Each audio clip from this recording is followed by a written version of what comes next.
Banswara news Rajasthan एवं भोर नायक साप्ताहिक अखबार के बांसवाड़ा ब्यूरो चीफ सईद मिर्जा की रिपोर्ट।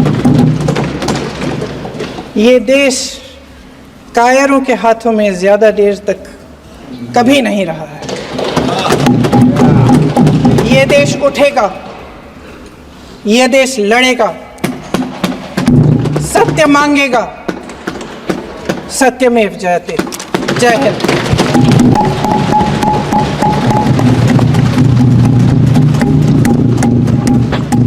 नमस्कार माननीय अध्यक्ष महोदय जी, आज आपने मुझे इस सभा में बोलने का मौका दिया, इसके लिए मैं आपकी बहुत बहुत आभारी हूँ।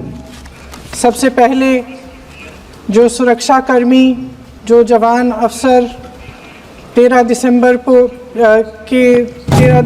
को संसद की सुरक्षा के लिए शहीद हुए, उनके प्रति मैं श्रद्धांजलि व्यक्त करना चाहती हूँ।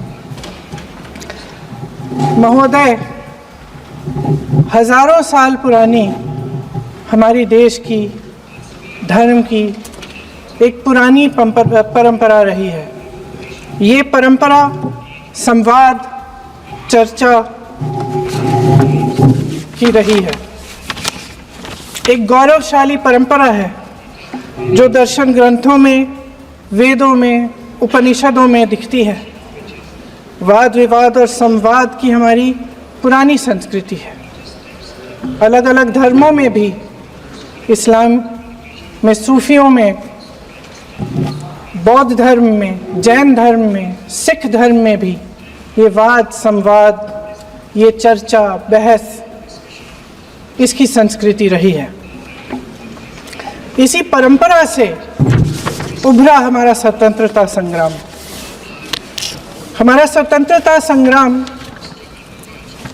विश्व में एक अनोखा संग्राम था, एक अनोखी लड़ाई थी जो अहिंसा और सत्य पर आधारित थी। ये वाद संवाद की जो परंपरा है, इसको इस संग्राम ने आगे कैसे बढ़ाया? क्योंकि ये जो संग्राम था, ये जो लड़ाई थी हमारी आज़ादी के लिए, एक बेहद लोकतांत्रिक लड़ाई थी। इसमें देश के किसान, देश के जवान, देश के मजदूर, देश के अधिवक्ता, देश के बुद्धिजीवी, चाहे किसी भी जाति के हों, चाहे किसी भी धर्म के हों, चाहे किसी भी भाषा को बोलते हों, सब इस स्वतंत्रता संग्राम में शामिल हुए। सब ने हमारे देश की आज़ादी की लड़ाई लड़ी।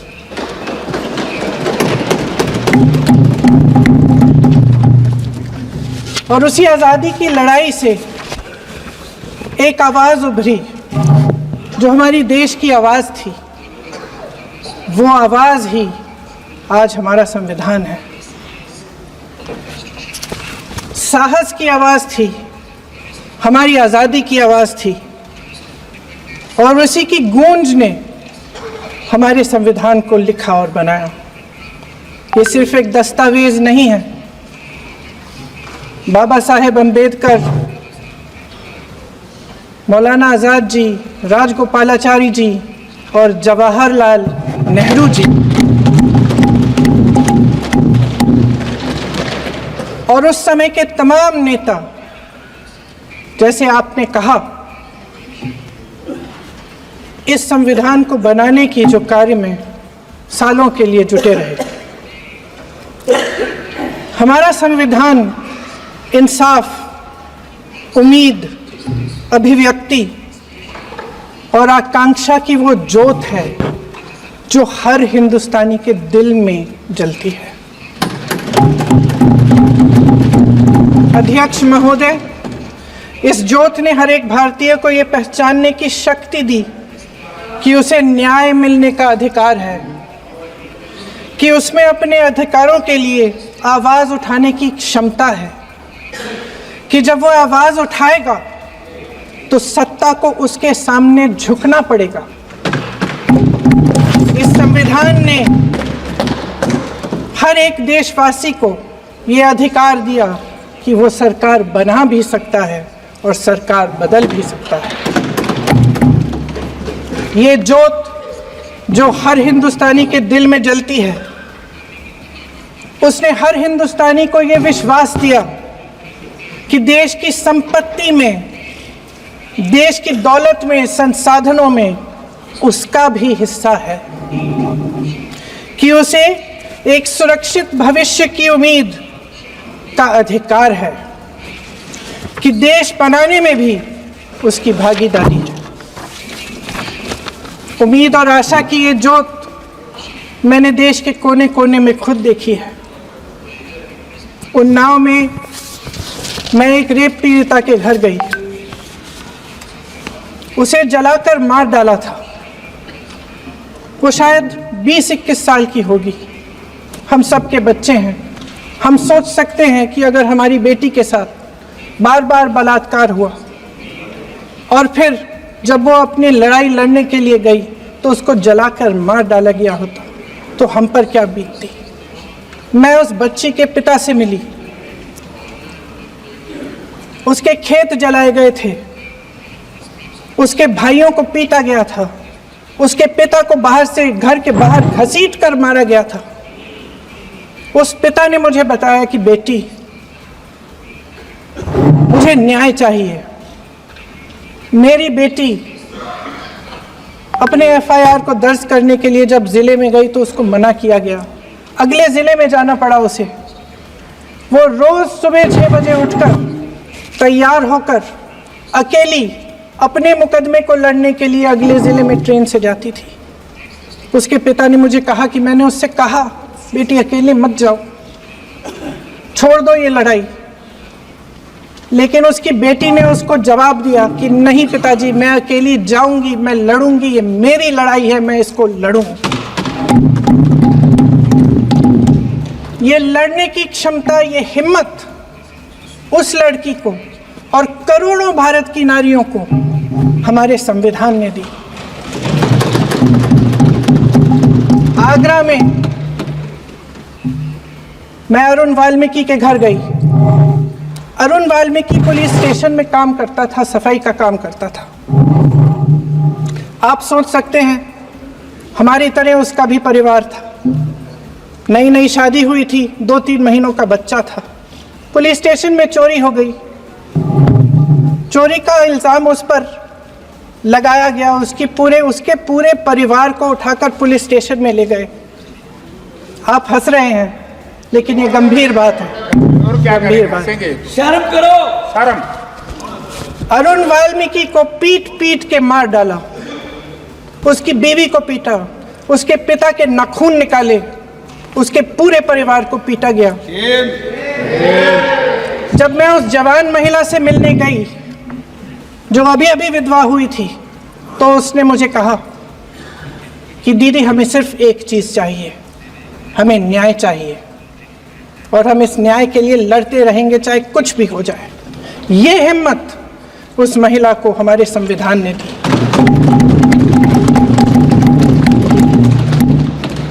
संभल के कुछ लोग आए थे हमसे मिलने जो मृतकों के परिवार के सदस्य थे। उसमें 2 बच्चे थे, अदनान और उजैर। अब सुनिए। उसमें 2 बच्चे थे, अदनान और उजैर। एक बच्चा मेरे बच्चे की उम्र का है, दूसरा उससे छोटा 17 साल का है। दर्जी के बेटे थे। दर्जी का एक ही सपना था कि वो अपने बेटों को पढ़ाएगा, लिखाएगा। एक बेटा डॉक्टर बनेगा, एक बेटा भी सफल होगा अपने दूसरा बेटा भी अपने जीवन में सफल होगा। उनके पिताजी हर रोज उनको स्कूल छोड़ते थे। उस दिन भी स्कूल छोड़ने के बाद अपनी दुकान में चले गए। उन्हें पता नहीं था कि विवाद हो रहा है। उन्होंने भीड़ देखी, घर आने की कोशिश की तो पुलिस ने गोली से मार डाला। वो 17 साल का बच्चा अदनान मुझसे कहता है, वो 17 साल का बच्चा अदनान मुझसे कहता है कि मैं बड़ा होकर डॉक्टर बन के दिखाऊंगा, मैं अपने पिता का सपना साकार करूंगा। ये सपना, ये आशा उसके दिल में हमारे संविधान ने डाली। अध्यक्ष महोदय, हमारे देश के करोड़ों देशवासियों के संघर्ष में, अपने अधिकारों की पहचान में इनकी कठिन से कठिन परिस्थितियों से लड़ने की अपार हिम्मत में और देश से न्याय की अपेक्षा में हमारे संविधान की ज्योत जल रही है। मैंने हमारे संविधान की ज्योत को जलते हुए देखा है और इसके साथ साथ ये भी समझा है कि हमारा संविधान एक सुरक्षा कवच है, एक ऐसा सुरक्षा कवच है जो देशवासियों को सुरक्षित रखता है, न्याय का कवच है, एकता का कवच है और अभिव्यक्ति की आज़ादी का कवच है। दुख की बात यह है कि मेरे सत्ता पक्ष के साथी जो बहुत बड़ी बड़ी बातें करते हैं, इन्होंने इन 10 सालों में यह सुरक्षा कवच सत्ता पक्ष के मेरे साथियों ने ये सुरक्षा कवच तोड़ने का पूरा प्रयास किया है। संविधान में सामाजिक, आर्थिक और राजनीतिक न्याय का वादा है। ये वादा एक सुरक्षा कवच है जिसको तोड़ने का काम शुरू हो चुका है।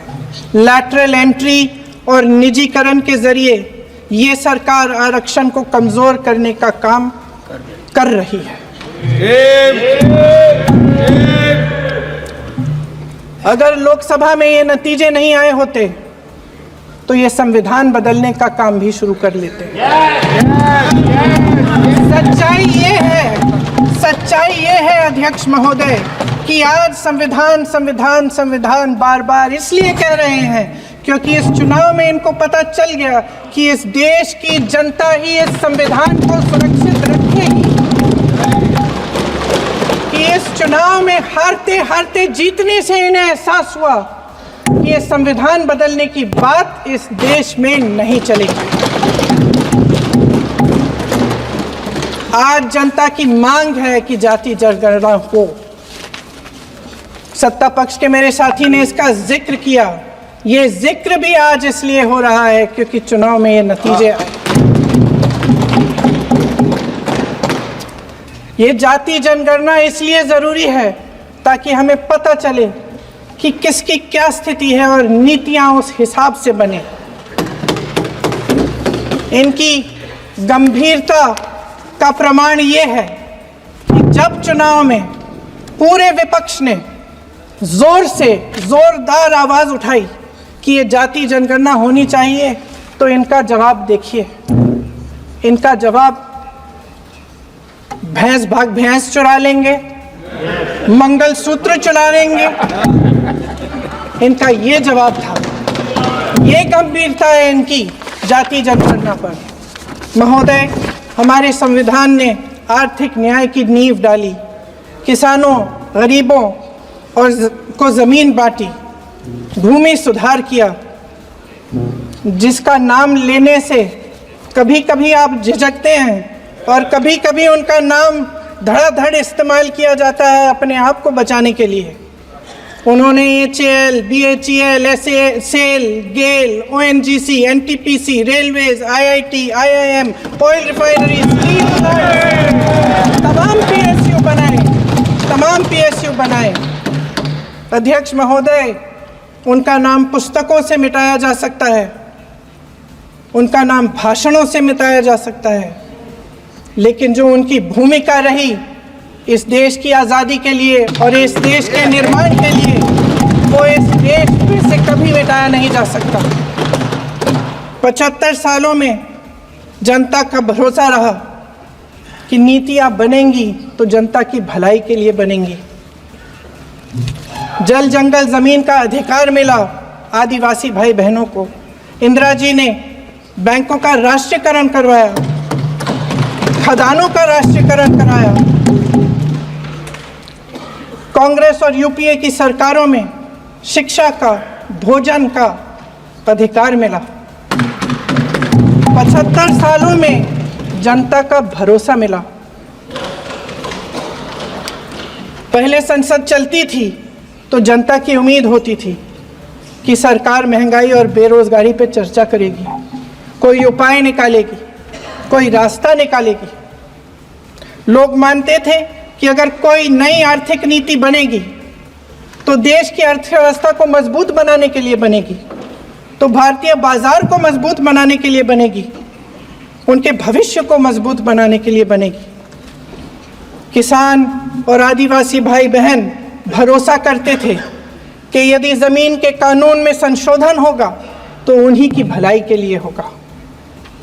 आप नारी शक्ति की बात करते हैं, आज चुनाव की वजह से शायद इतनी बातचीत हो रही है नारी शक्ति के बारे में, क्योंकि हमारे संविधान ने महिलाओं को ये अधिकार दिया, उनकी शक्ति को परिवर्तित किया वोट में, और आज आपको पहचानना पड़ रहा है कि महिलाओं के बिना, कि नारी शक्ति के बिना ये सरकारें नहीं बन सकती हैं। इसीलिए आज आप नारी शक्ति की बातें दोहरा रहे हैं। जो आप नारी शक्ति का अधिनियम लाए हैं उसको लागू क्यों नहीं करते? वो 10 साल बाद लागू क्यों होगा? क्या आज की नारी 10 साल इंतजार करेगी उसके लागू करने के लिए? क्या बात है, क्या बात है।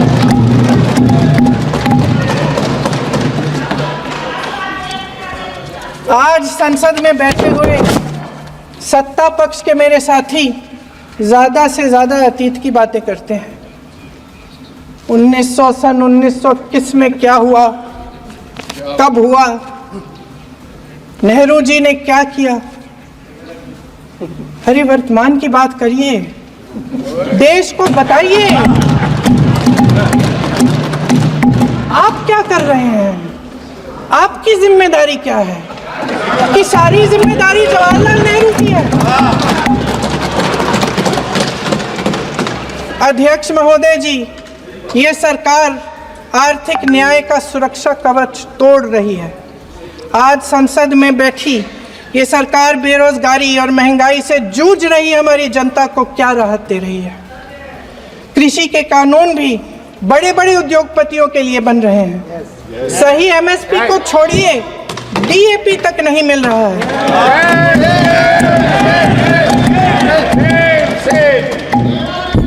वायनाड से लेकर ललितपुर तक इस देश का किसान रो रहा है। आपदा आती है तो उसको कोई राहत नहीं मिलती। भगवान भरोसे है आज इस देश का किसान, उसको छोड़ दिया गया है। आज हिमाचल में देखिए, जितने भी कानून बने हैं वो सब बड़े बड़े उद्योगपतियों के लिए बन रहे हैं। हिमाचल में जो सेब उगता था, उसके जो छोटे छोटे किसान हैं वह रो रहे हैं, क्योंकि एक व्यक्ति के लिए सब कुछ बदला जा रहा है। सुनने की हिम्मत रखो। मैं अध्यक्ष महोदय जी, अध्यक्ष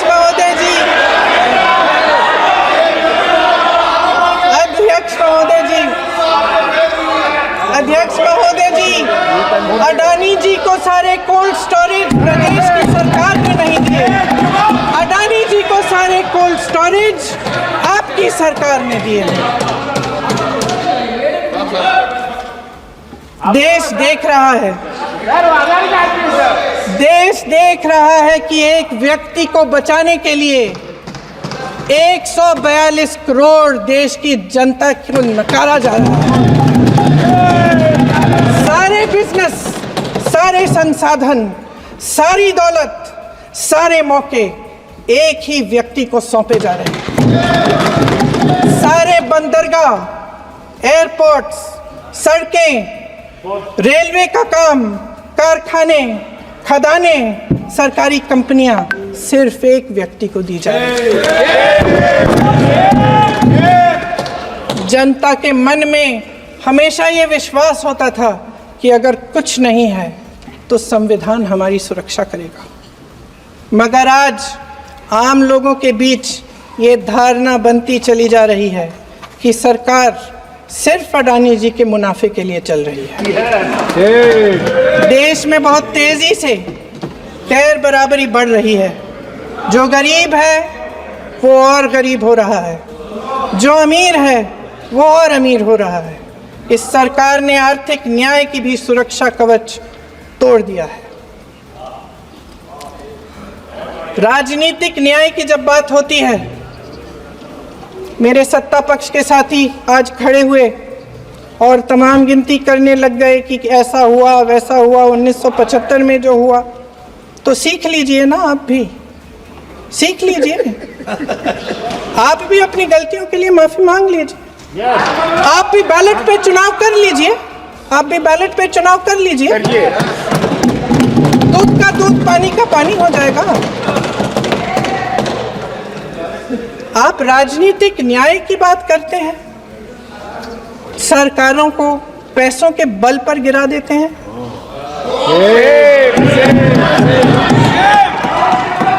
मेरा आग्रह है कि अपन संविधान में सकारात्मक बोले।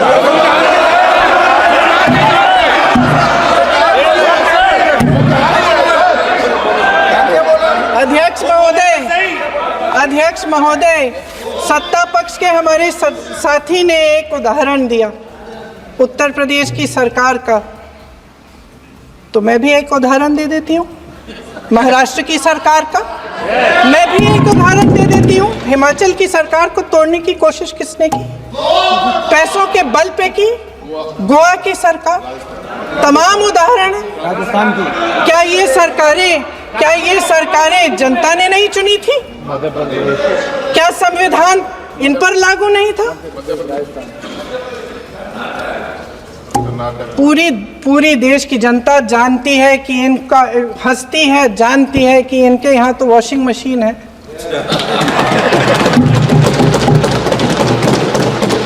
तो यहाँ से वहाँ जाता है, वो धुल जाता है।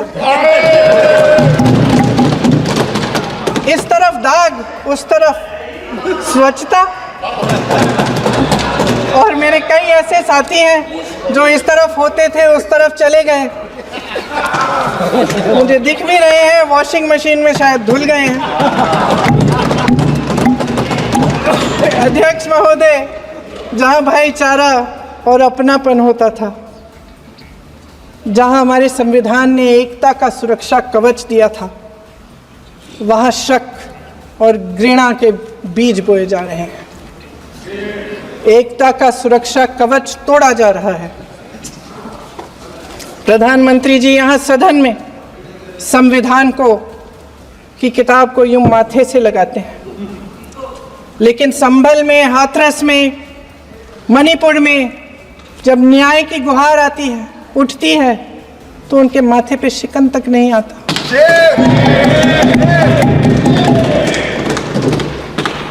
शायद समझ नहीं पाए हैं कि भारत का संविधान संघ का विधान नहीं है।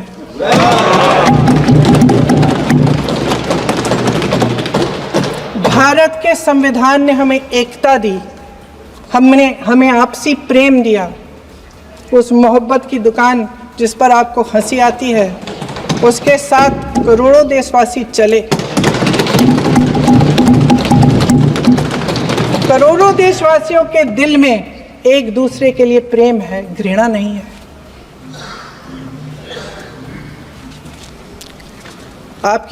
इनकी जो विभाजनकारी नीतियां हैं, उसका नतीजा हम रोज देखते हैं।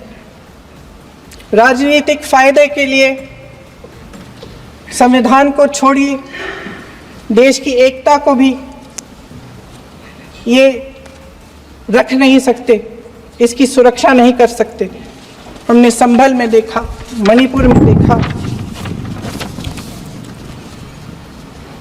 दरअसल इनका कहना है कि अलग अलग, इस देश के अलग अलग हिस्से हैं। कैमरा। लेकिन हमारा संविधान कहता है कि ये देश एक है और ये देश एक रहेगा। जहां खुला विवाद होता था, अभिव्यक्ति का सुरक्षा कवच होता था, इन्होंने भय का माहौल पैदा किया है।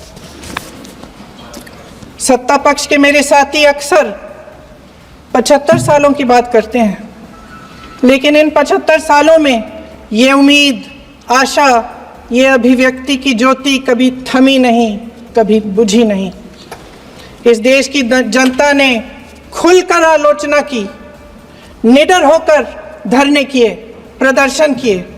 जब जब जनता नाराज हुई तब तब सत्ता को ललकारा, उसे चेतावनी दी, बड़े से बड़े नेताओं को कटघरे में खड़ा किया, उनसे जवाब मांगा, न्याय मांगा।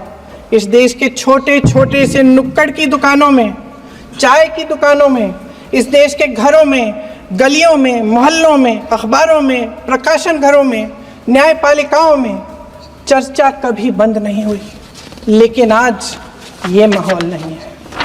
आज जनता को सच बोलने से डराया जाता है, धमकाया जाता है।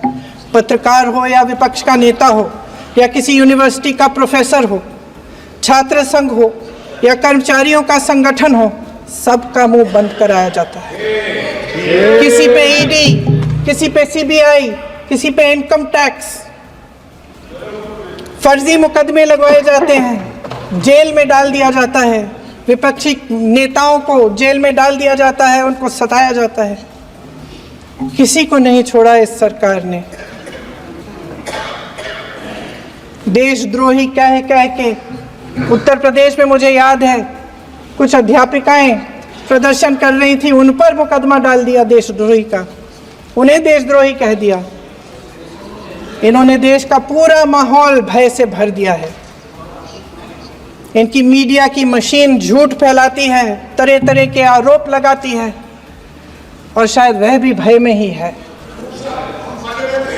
महोदय, मैं इस सदन को याद दिलाना चाहती हूँ कि ऐसा डर का माहौल देश में अंग्रेजों के राज में था।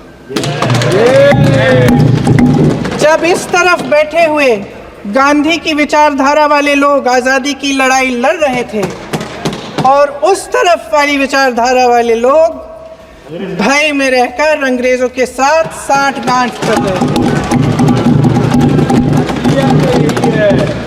लेकिन अध्यक्ष महोदय, भय का भी अपना स्वभाव होता है। भय फैलाने वाले हमेशा भय का खुद शिकार बन जाते हैं। ये प्रकृति का नियम है। आज इनकी भी यही हालत हो गई है।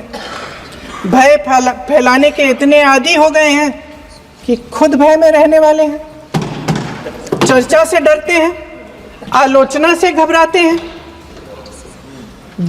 कई दिनों से हम मांग रहे हैं कि चर्चा करिए, लेकिन चर्चा करने की हिम्मत ही नहीं है।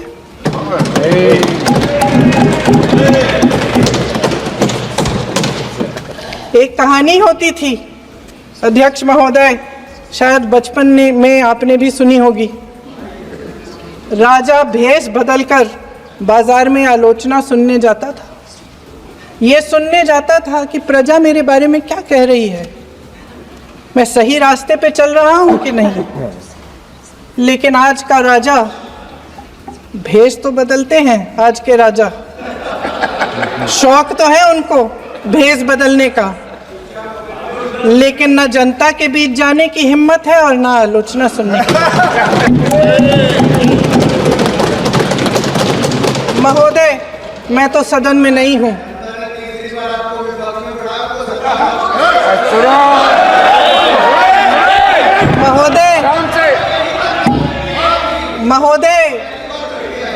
महोदय, जनता में बहुत विवेक है, ये सही है।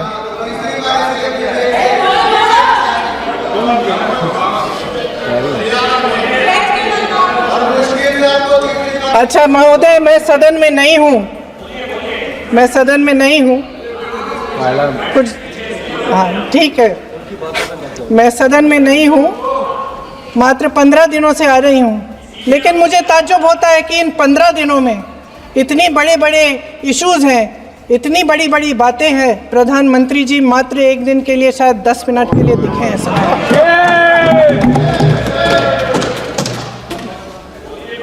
बात यह है अध्यक्ष महोदय जी कि ये देश भय से नहीं, साहस और संघर्ष से बना है। इसको बनाने वाले देश के किसान, जवान, देश के करोड़ों मजदूर और गरीब जनता है। संविधान इनको साहस देता है। मेहनती मिडिल क्लास है और इस देश के जो करोड़ों देशवासी हैं, जो रोजाना भयंकर परिस्थितियों का सामना करते हैं, उनको साहस देता है। वायनाड में जो आपदा आई, उसमें एक छोटा लड़का था 17 साल का। 6 घंटों के लिए उसने अपनी माँ को बचाने की कोशिश की। 6 घंटों के लिए आप सोच सकते हैं कि अगर नदी की धारा बह रही है, नाराज है, आप अपनी माँ को पकड़े हो, 6 घंटों के लिए पकड़े रखते हो कि मेरी माँ बच जाएगी और अंत में वो माँ भी बह जाती है। उस लड़के का साहस,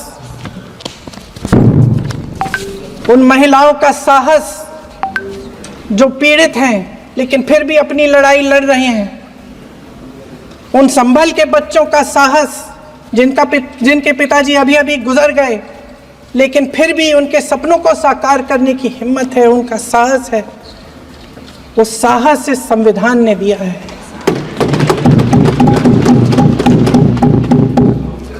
वो आत्मविश्वास इस संविधान ने दिया है। ये देश भय से नहीं चल सकता, ये देश साहस से ही चलेगा। भय की भी सीमा होती है और जब वो सीमा पार हो जाती है, जब किसी को इतना दबाया जाता है कि उसको लगने लगता है कि अब मेरे पास खोने के लिए कुछ नहीं है, तब उसमें एक ऐसी शक्ति पैदा होती है जिसके सामने कोई कायर खड़ा नहीं हो सकता। ये देश कायरों के हाथों में ज्यादा देर तक कभी नहीं रहा है।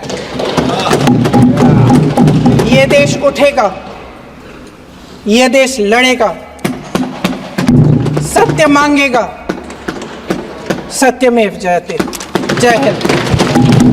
BN बांसवाड़ा न्यूज चैनल के साथ अब बांसवाड़ा शहर की खबरें एवं धार्मिक सामाजिक कार्यक्रमों का प्रसारण Digiana cable TV channel number 98, जी हाँ, चैनल नंबर 98 पर भी देखते रहें। पत्रकारिता की दुनिया में एक और बढ़ता कदम, जी हाँ, बांसवाड़ा की खबरें हमारे साप्ताहिक समाचार पत्र BN भोर नायक साप्ताहिक समाचार अखबार में भी प्रकाशित होगी। देश हित जनहित में बांसवाड़ा संपादक एवं ब्यूरो चीफ सईद मिर्जा की कलम से बांसवाड़ा, चित्तौड़, भीलवाड़ा से एक साथ प्रकाशित राज और समाज का साप्ताहिक दर्पण संपादक प्रकाशक शहजाद खान व सईद मिर्जा की रिपोर्ट देखते रहिए भोर नायक समाचार पत्र में।